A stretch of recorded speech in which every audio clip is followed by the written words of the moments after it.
Tonight we will look at the 9th canto, at the very interesting history of Saubhari Muni.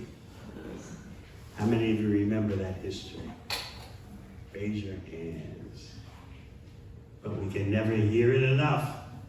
It's very instructive by Saubhari Muni's own admission. He asks in this Bhagavatam presentation, Saubhari Muni asks, everyone should learn from my example.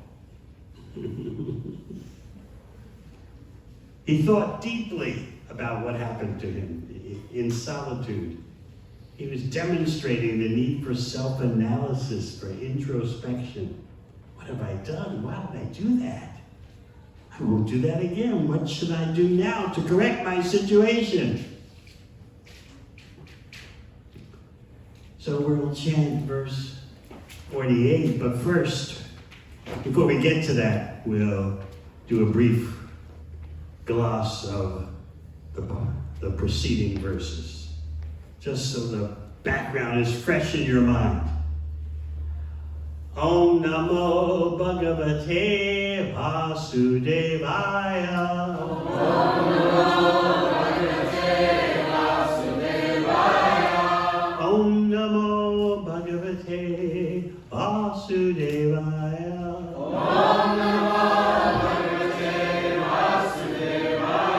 Om Namo Bhagavate Vasudevaya.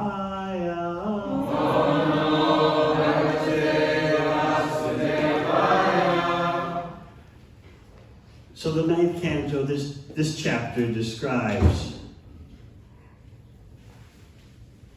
many dynasties, kings, their descendants, and we can start with the point of King Mandata, who was a great devotee king. And he had 3 sons and 50 daughters.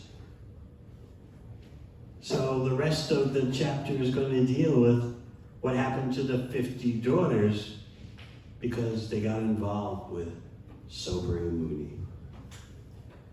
So what is Saubhari Muni doing involved with 50 daughters?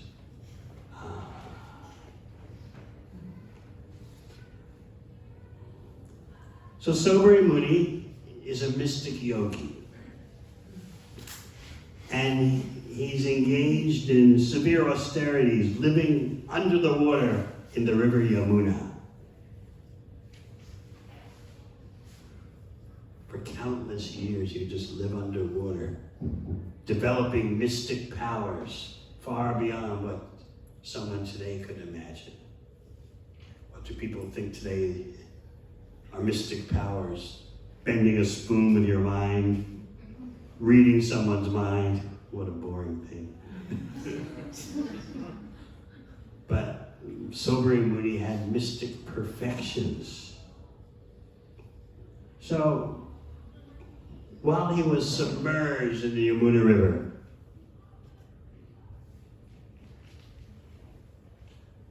he saw a pair of fish engaged in procreative activity.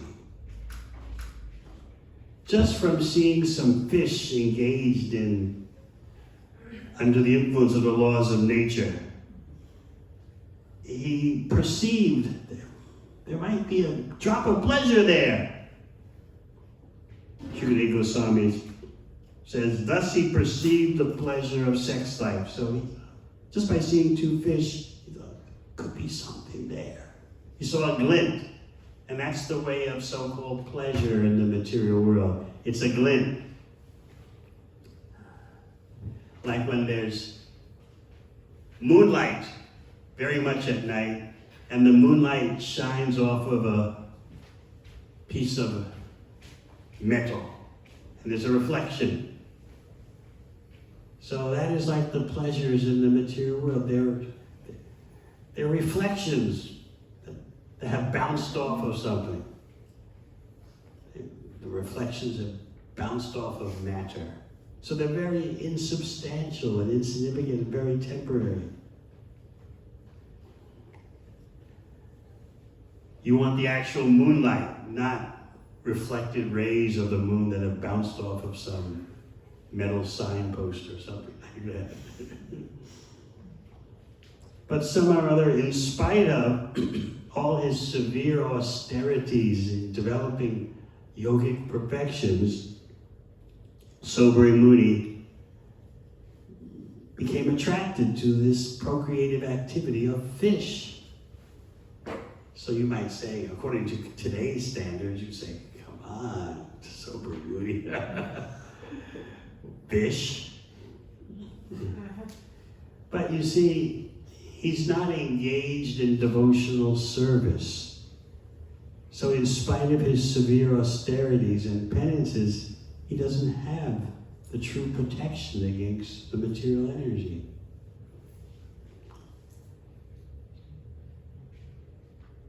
Without loving devotional service to Krishna, you're an easy victim for the material energy, even if you're an austere mystic yogi. So we were speaking, I don't know, man, maybe last weekend, about how rivers flow to the ocean. And it seems like the waves of the river, or the current of the river flowing into the ocean, will never stop. And relatively speaking, it won't stop. But when it's time for the tide to come in, for the ocean waves to come onto the land, the tidal waters coming in overpower the river current. So the waves of the ocean coming in take precedence. They seize the situation and dominate. So that is what happens when you engage in loving devotional service, bhakti. The waves of the river, the current of the river is like material desires. From practicing karma, you can't stop those waves. Mystic yoga, you can't stop those waves. Meditating on Brahman, you can't stop those waves.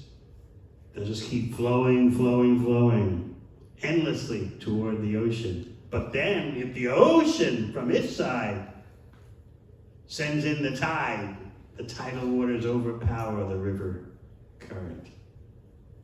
So that ocean is the Bhakti Rasamrita Sindhu, the ocean of the transcendental taste of devotional service. Saubhari Muni didn't have that protection, even though he's such an advanced mystic yogi. And you will hear how advanced he is, what he does with his mystic power. So don't think it's so outlandish that in spite of his advanced yogic practices, he gets attracted by a couple of fish engaged in procreative activity. It's hard to understand these days, especially when the whole world's drowning in online porn. So someone would think just seeing some fish. But you could try to understand this is how chancy and dodgy it is, a life devoid of devotional service. You could be a highly developed mystic yogi and just see such a stray little insignificant sight and see something in it. He saw a glimpse of pleasure. So you might say, well, come on, seeing two fish, that's really getting desperate. But just consider the status of the average person of Kali Yuga. What is the significant difference between the fish getting a glint and human beings getting a glint? What's the difference? There is a difference. The fish don't have to work for theirs. Human beings have to struggle. Online dating and dating apps and all kinds of things. Spending money on clothes and jewelry and makeup and muscle building. And The fish don't have to go through all that. So why should we feel superior as human beings if we're just pursuing the same thing the fish get for free? And what does Prahlad Maharaj say? Sukham Indriyakam Daitya Deha Yogena Dehina Sarvatra Labhyate Daivad Yatha Dukham Ayatnata. The pleasure, the glint that you get is the same it's the same flavor in any species of life. Just like tonight, you can make an experiment. If they serve some kind of drink tonight. Yes? So you can have that drink in a paper cup, and you can have it in a metal cup, and then tell me about the huge difference. But if we hear about Saubhari Muni seeing the fish, and then compare that to human beings, we think, oh, Saubhari Muni, get a real life, get a real partner.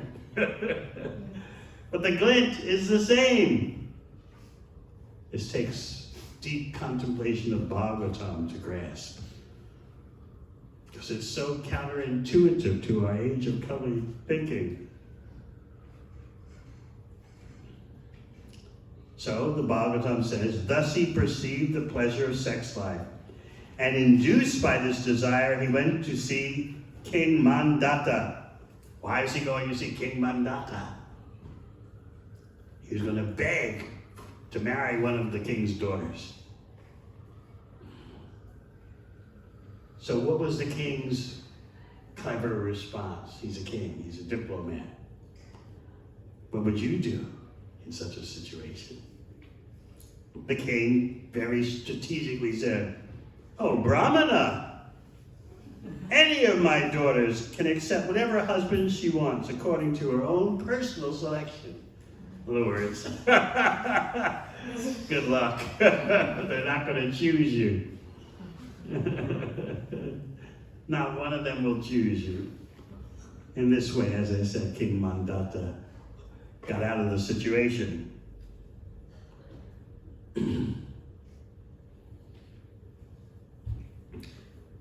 So, what was Saubhari Muni going to do?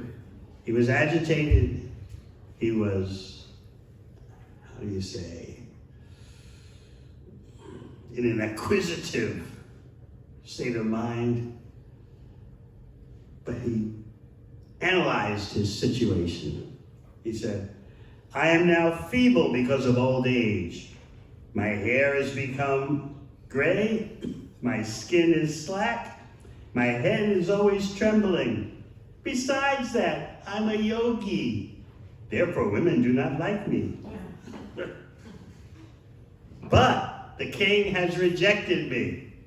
Tactfully, the king rejected him by saying, it's up to my daughters if they want to marry you, an old wreck looking like you. That's all. Let each daughter decide for herself. So, at that point, upon being rejected, who likes being rejected? Rejected, seeking job applications. Many people, at least in the States, report applying for 400 jobs and being rejected 400 times. Imagine what that does to your false ego.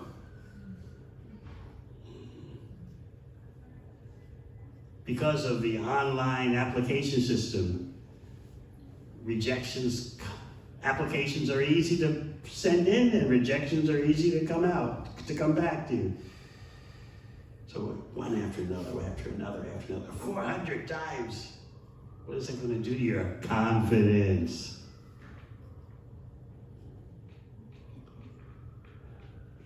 I've heard some of the statistics for so when you have jobs that countless persons apply for.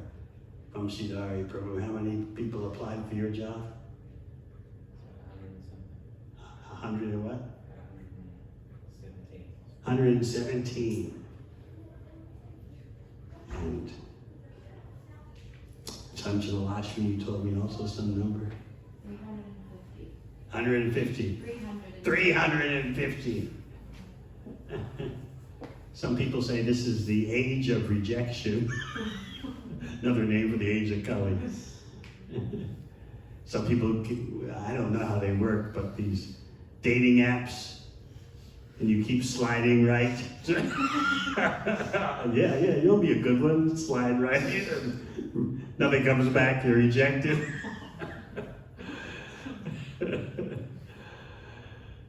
So it is said this is the age of rejection. Date rejections, job rejections.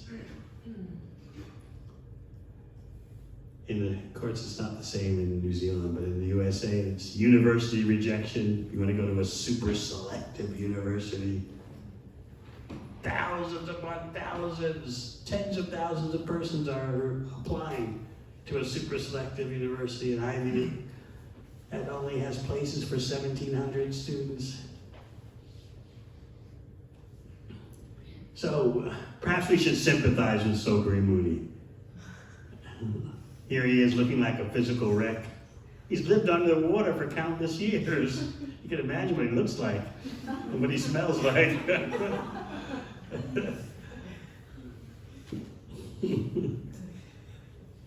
Feeble, hair gray, skin slack, head always trembling, and on top of all that, he's a yogi. Where's his money? He said, therefore women do not like me. So what's he going to do? He's been skillfully, tactfully rejected by the king, Mandata. He says, I shall reform my body in such a way as to be desirable even to celestial women, even to women of the heavenly planets. What to speak of the daughters of earthly kings? So he's going to use his mystic power, waste it. He's spent years developing this mystic power. He's going to squander it all on transforming his body.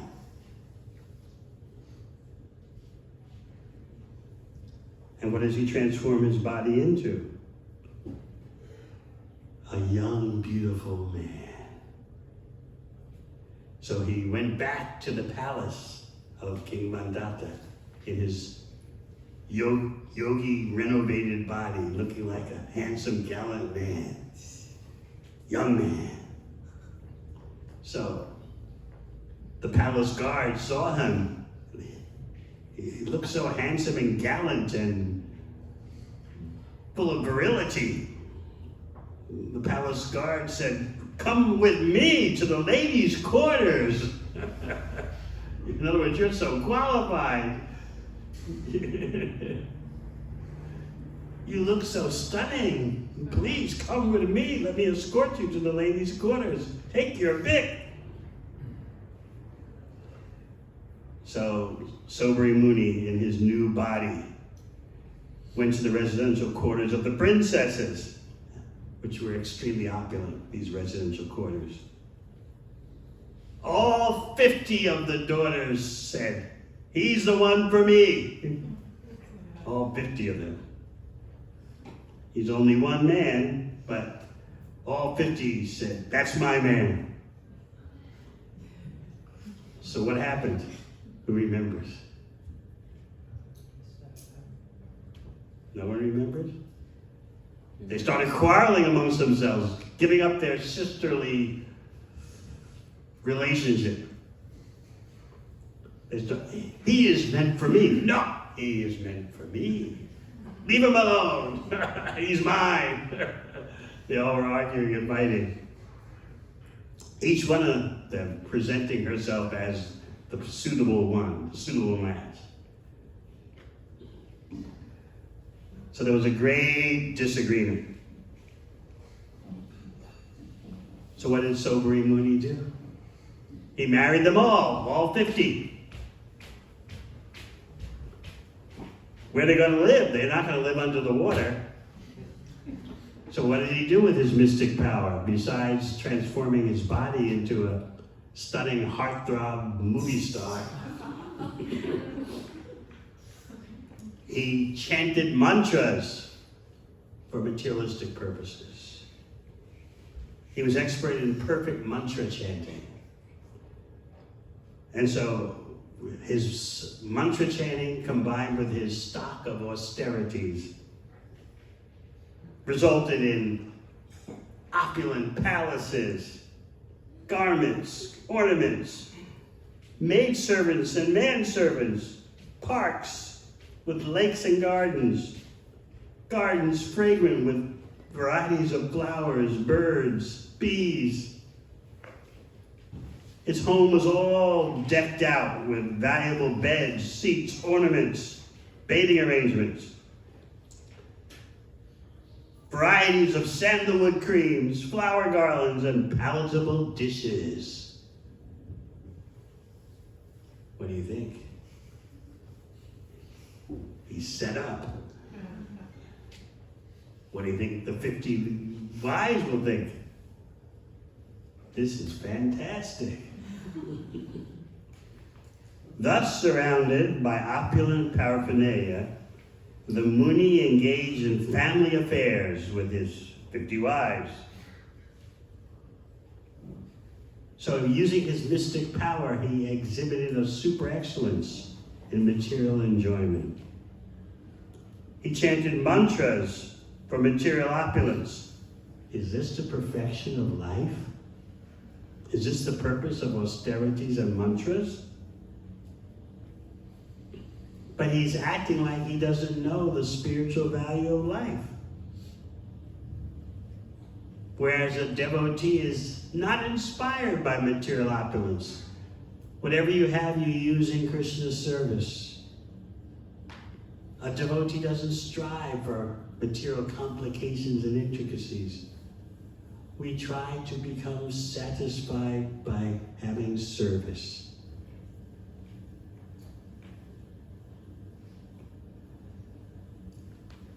Just think, the freedom that comes to you when you're not inspired by material opulence. The whole world is pushing you in that way, but you're not inspired in that way. So, Srila Prabhupada writes that this is the instruction we can derive from the life and activities of Saubhari Muni, how not to be inspired by material opulence, whether that opulence is produced by hard work at the office or in industry, or produced by mystic power. What's the difference? Okay, the mystic yogi's a better materialist.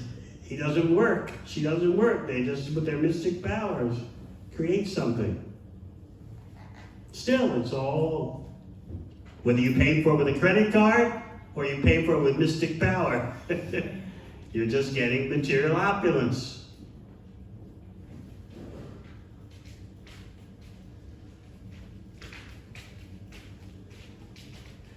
Saubhari Muni's opulence was so great that King Mandata, his father-in-law, the father of the 50 daughters, and King Mandata happened to be the ruler of the entire earth planet. Yet he was shocked when he saw the opulence of Saubhari Muni's household. He admitted that his false prestige had been eclipsed. This is how stunningly opulent was what Saubhari Muni created. So the emperor of the entire world felt himself defeated in all details of material happiness by the opulences of Saubhari Muni. That sounds pretty good to you, doesn't it? He's Saubhari Muni, he's got a good thing going. All that opulence. The men would think he's 50 wives, each one. They were fighting over him. He married them all. The ladies might think palaces, furniture, flowers, sandalwood creams. Oh, you don't think like that? I know, it's all about the emotions, right?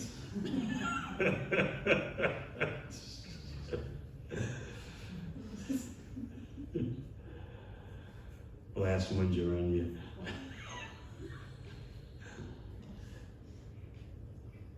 So now, having all this, Saubhari Muni having all this, he's got it made, right? His mystic power, he's exceeded the opulence of the king of the entire earth planet. What is the result? Remember, Saubhari Muni later is going to say, I want you to learn from what I've been through. So we'll go to today's verse. Evam griheshva bidato Vishayan vivadai sukhai Sevamano nachatusyat Ajastokar Ivanalaha. Translation. In this way, Saubhari Muni enjoyed sense gratification in the material world. But he was not at all satisfied. Just as a fire never ceases blazing if constantly supplied with drops of fat. So please meditate on this metaphor. A fire and then drops of fat being dropped onto the fire. Will the fire go out? No. This is the riddle of material existence. Not only is material fulfillment and happiness insubstantial, but it's also so temporary.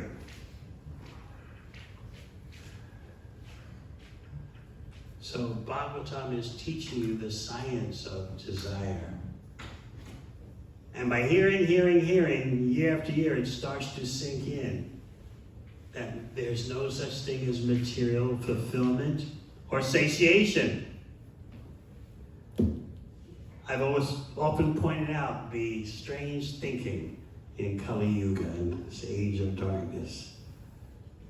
People think, because I have a desire, there must be fulfillment of the desire. It seems so natural, right? There's desire, and then there's fulfillment. Yes, the two go together. They don't. How many lifetimes does it take for us to learn that? But I have desires, so there must be fulfillment. Isn't that nature's way? Otherwise, why do we have desires if there can't be fulfillment? That's why you're dealing with Maya. You get the deceptive appearance of fulfillment, which never arrives in a way that you're satisfied. Just like you take drops of fat onto a fire. Does the fire go out? No, the fire gets bigger and bigger and bigger. When I'm speaking in India, I explain to them, of course India is changing so much, but India used to be so much about the kama bindu, drops of material desire on the fire. They would say, we're not like the Western world, where they're just overdosing on material indulgence. We just one drop, one drop, one drop, one drop, one drop, one drop. Fire never goes out. But what's the Western style? Kama Sindhu. The ocean of material desire. Just pour it all on. So whether it's the Kama Bindu or the Kama Sindhu, both are problematic. Sometimes it happens that with the Kama Sindhu, the ocean of material desire, if you just pour so much ghee onto the fire may go out. That's what we call in the Western world burnout. Many of our devotees have been through that. You just exhaust yourself. You just dive into the kama sindhu until you hit the bottom of the ocean.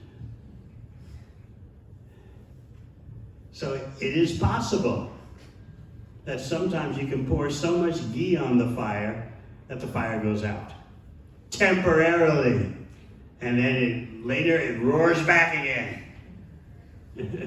So you might think, I burned myself out. Just like sometimes there's this popular philosophy, so-called philosophy, that in order to reach the higher self, you have to burn out the lower self. By burning out the lower self, automatically you rise to the higher self. Any of you ever thought or said something like that? No?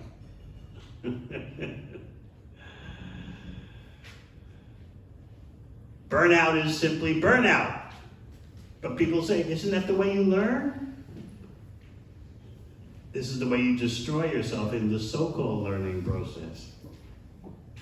So, in terms of self-destructiveness, there's no doubt. The kama bindu, the drops of ghee on the fire, that's better than the kama sindhu, the ocean of ghee poured on the fire. The kama bindu, the drops of ghee put on the fire, won't destroy your whole existence, but the kama sindhu, the ocean of ghee poured on the fire, the ocean of material desire poured on your life, can damage you for a lifetime and carry those traumas into the next lifetime.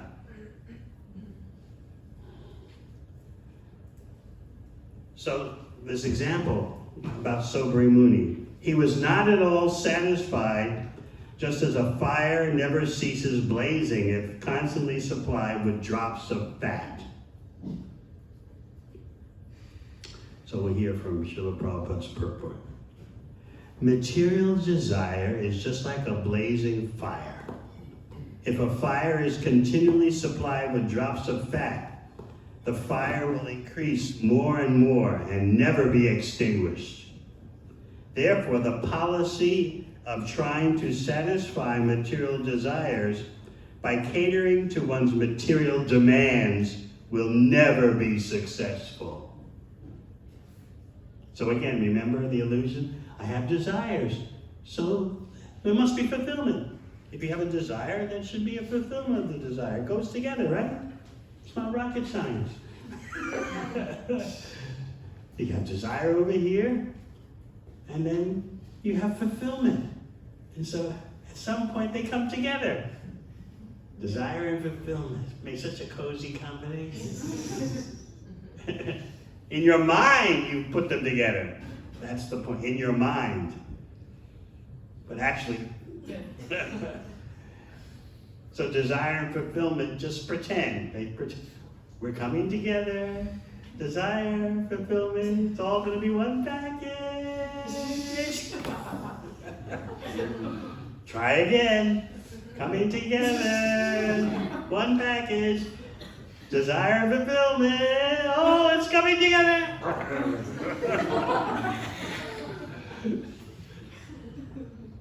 That's the story of our sojourn, our journey through material existence. So we need to hear this every day. Because you hear it one day, yeah, that makes complete sense. Then the next day, your mind is off somewhere, trying to contemplate and enjoying the material world. We'll continue. In modern civilization, everyone is engaged in economic development, which is another way of constantly dropping fat into the material fire. You ever think about it in that way? Make the money, make the money. Career advancement, go to the top. Get the big bucks. This is dropping fat on the fire, and the fire never goes out. No matter what people do in their various societies on the earth planet, they can't stop economic growth, even though it's destroying the environment. They can't stop.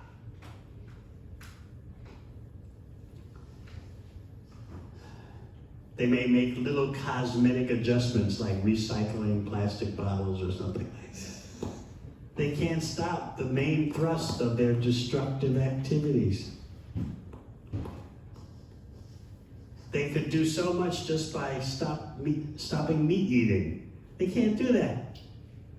Even the Intergovernmental Committee on Climate says, we don't want to say it, but the fact is, the easiest and most immediate method for controlling climate change is by changing the diet.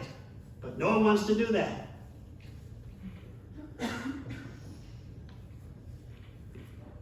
The Western countries have reached the summit of material civilization, but people are still dissatisfied.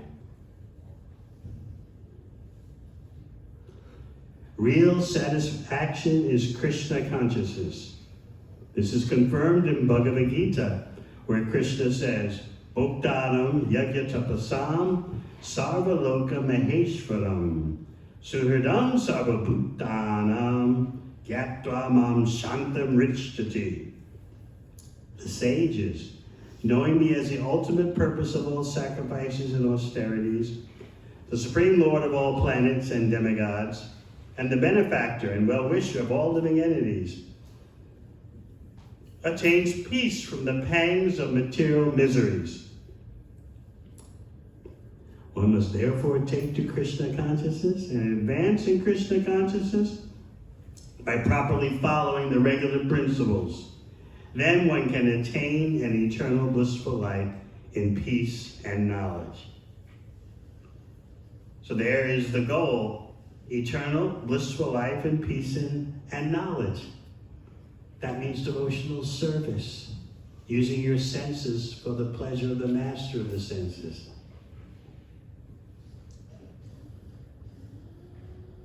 So you've got this metaphor firmly in mind, the Kama Bindu and the Kama Sindhu. Drops of fat on the fire and buckets of fat put on the fire. Sometimes the fire seems to go out if you overload it with ghee. But then it starts simmering and explodes to a higher level. You thought you were burnt out. But then after some years, maybe it wasn't so bad after all.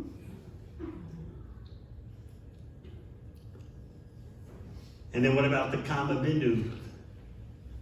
Putting drops of ghee on the fire. One drop, another drop. Fire never goes out, just keeps burning, lifetime after lifetime.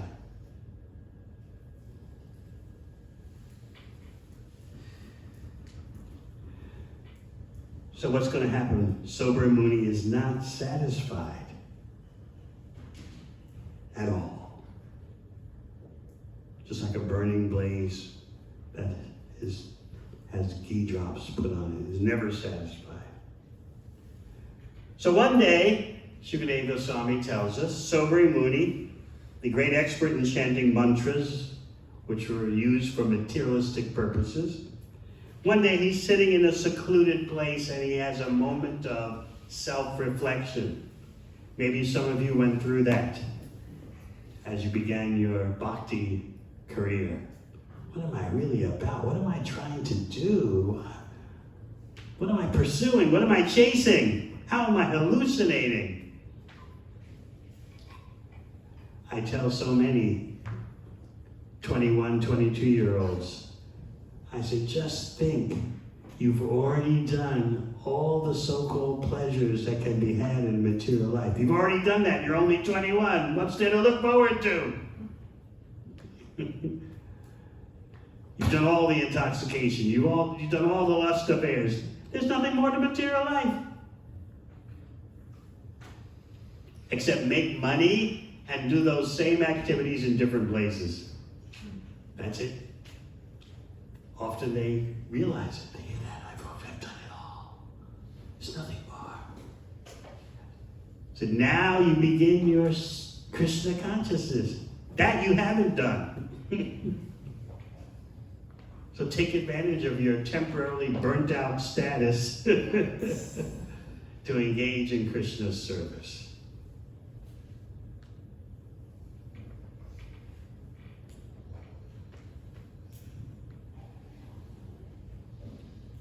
So this mystery of material desire is very bewildering.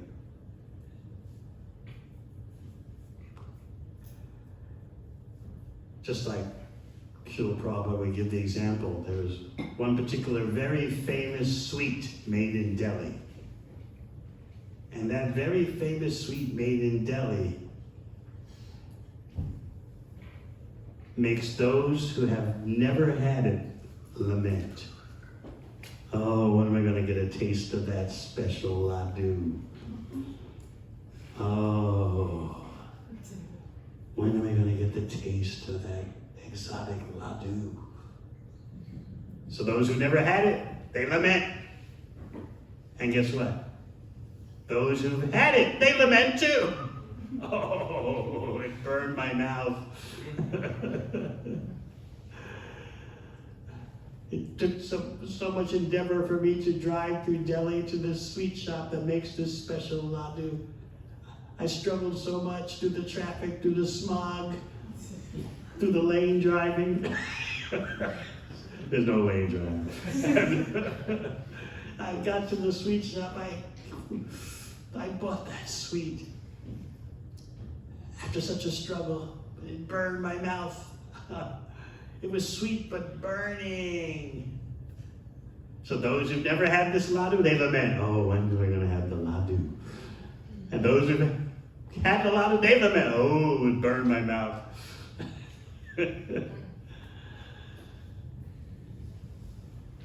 So in a moment of introspection, Saubhari Muni is putting himself under the microscope and checking himself out. He's thinking about the cause of his fall down, simply because he saw a glint of so-called fulfillment in the activities, in the reproductive activities of fish.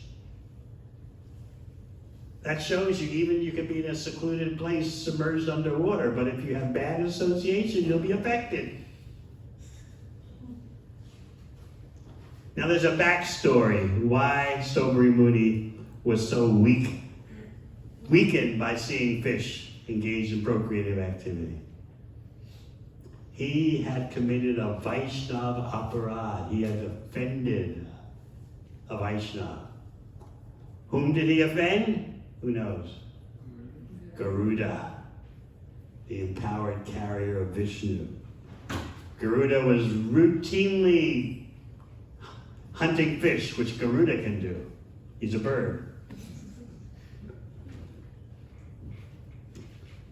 But Saubhari Muni, who's submerged under the Yamuna River, is very fond of his fish friends. So Saubhari Muni somehow they interfere with Garuda's plan for dieting on the fish. Somehow the Garuda's plans were impeded, and so this was an offense by Saubhari Muni. And therefore, just by seeing some fish engaged in reproductive activity, Saubhari Muni fell down. But the root cause was Vaishnava aparad, offending a Vaishnava. So Prabhupada ends the purport by saying, one should not therefore impede the activities of a Vaishnava. This is the lesson we must learn from this incident concerning Saubhari Muni. So through introspection, he realized that he is the cause of his downfall, which the circumstances were his association with fish. He wanted to protect his fish associates from Garuda. Garuda is a bird. In the form of a bird, he has the right to eat fish.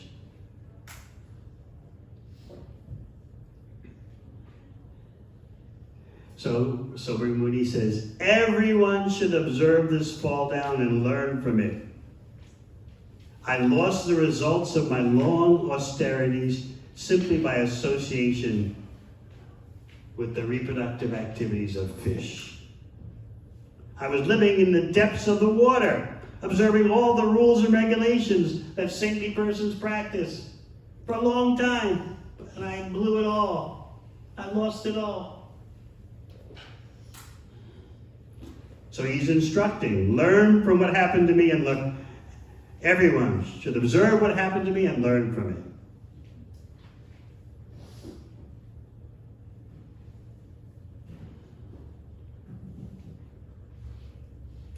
So Saubhari Muni is pointing out the dangers of material association.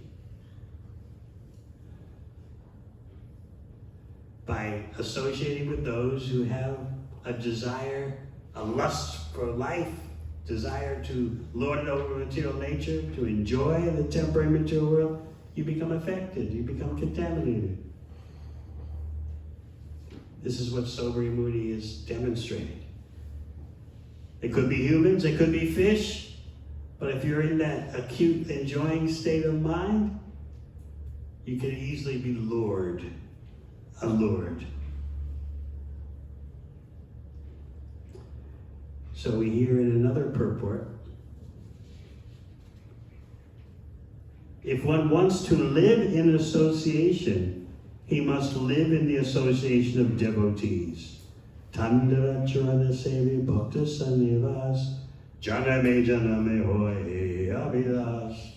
That's Narottam Das Thakur's aspiration. Birth after birth, let me be in the association of devotees.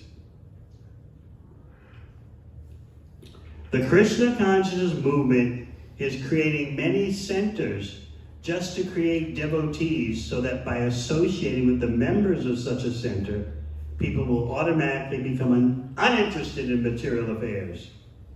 Although this is an ambitious proposal, this association is proving effective by the mercy of Sri Chaitanya Mahaprabhu. By gradually associating with the members of the Krishna consciousness movement, simply by taking prasad and taking part in chanting of the Hare Krishna mantra, ordinary persons are being considerably elevated.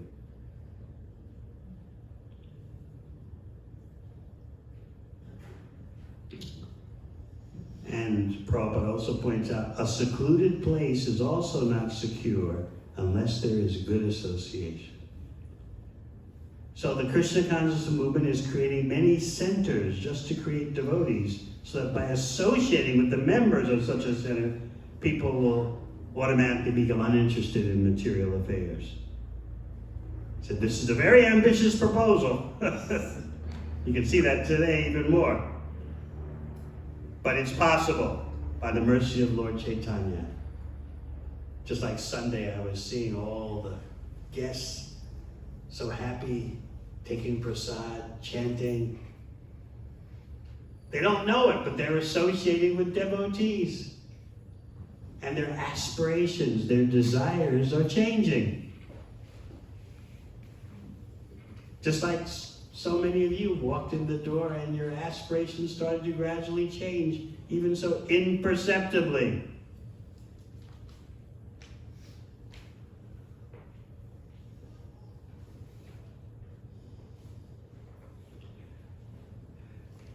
So these are what we're doing are the activities of Sri Chaitanya Mahaprabhu.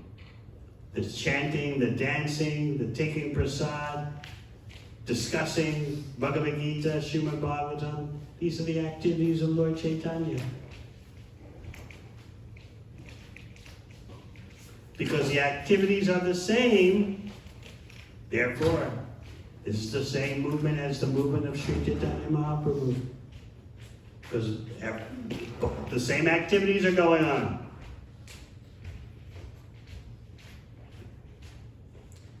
So Saubhari Muni is regretting his condition. He's saying, don't become like me.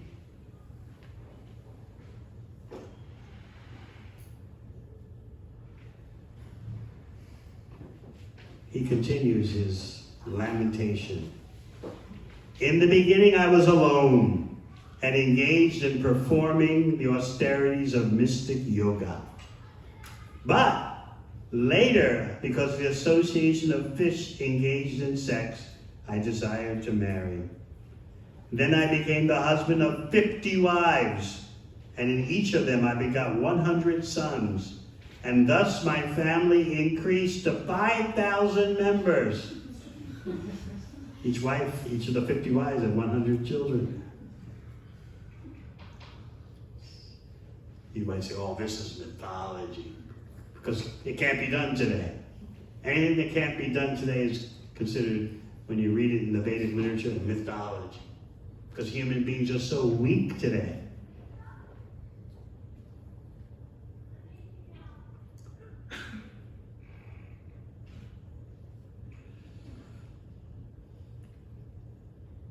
By the influence of the modes of material nature, I became fallen and thought that I would be happy in material life. That's a fall down, to think you'll be happy in material life. Thus, there is no end to my material desires for enjoyment in this life and the next. No end. But it looks like there could be an end. Just do this, do that. Then there's fulfillment. There's some satisfaction. Isn't that what life is all about? No. There's the struggle and no fulfillment. No satisfaction that endures. Just the illusion of satisfaction. Oh yeah, I think that's good. Yeah, I think I feel all right. But then again, the desire. More, more, more. Especially when you look around due to your bad association, and your bad association is telling you, yeah, we're always trying to get more and more. What about you? Keep going. Go for it. That becomes the norm in your life.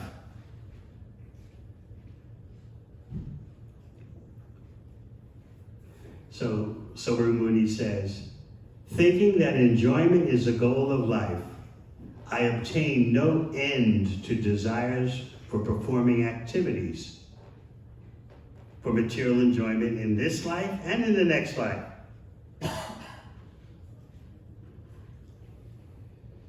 So with these realizations, he became detached from his material enjoyment.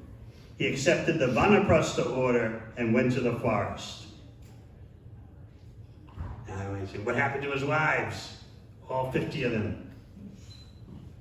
They followed him to the forest because they wanted to follow his example.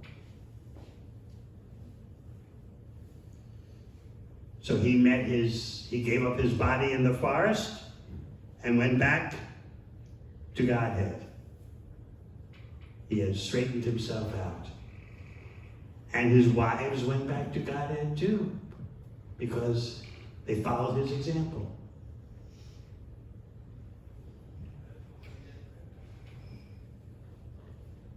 So we want to train devotees so that whether it's the example of the husband or example of the wife, or sometimes it's the example of the child.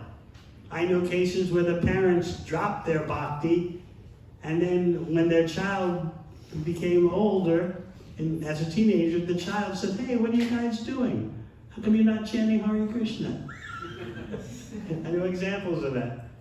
So whether it's by the example of the husband, example of the wife, example of the children, if someone in the family is the beacon of light that can inspire the others, then what happened to Saubhari Muni and his wives can happen to you. So Saubhari Muni went back to Godhead, and his wives also did.